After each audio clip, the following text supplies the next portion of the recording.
What's the most memorable act of kindness that someone has ever shown you? My oldest child was in the hospital on a ventilator, sick with pneumonia after a bone marrow transplant for an aggressive leukemia. He was 13 years old at the time. I was a single mother, struggling to survive. I had two other sons, younger than the one who was sick, one of whom had a brain tumor removed the year before. I could not work full-time because of how much time was spent at the hospital. My job was giving me as many hours as it could, but it was not enough to pay my bills. I managed rent, gas, and cheap groceries, but things like car insurance, renewing my driver's license and registration, and other things had begun to slip. I was hanging on by my fingernails and going under. One night on the way back to the hospital after working really late, my job was letting me flex my hours, I got pulled over for having an expired registration. The officer then discovered I had an expired driver's license and had no car insurance.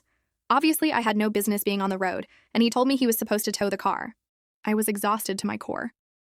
I became absolutely horrified when tears started to fall. I didn't want him to feel manipulated. I'm a pretty proud person. I knew I shouldn't be out there. I also felt I had no choice, that I absolutely needed my car, and that I could not afford to pay any citations I received.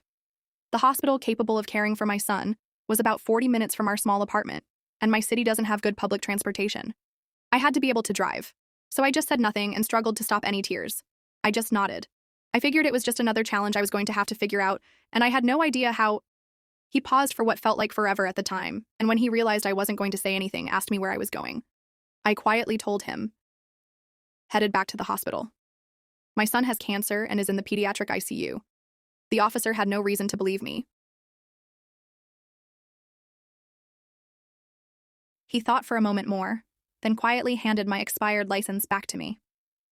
He followed me to the hospital, then turned off and went about his shift.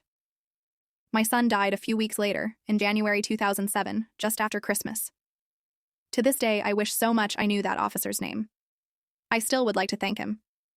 I was barely hanging on, and that little bit of kindness mattered more than I can express.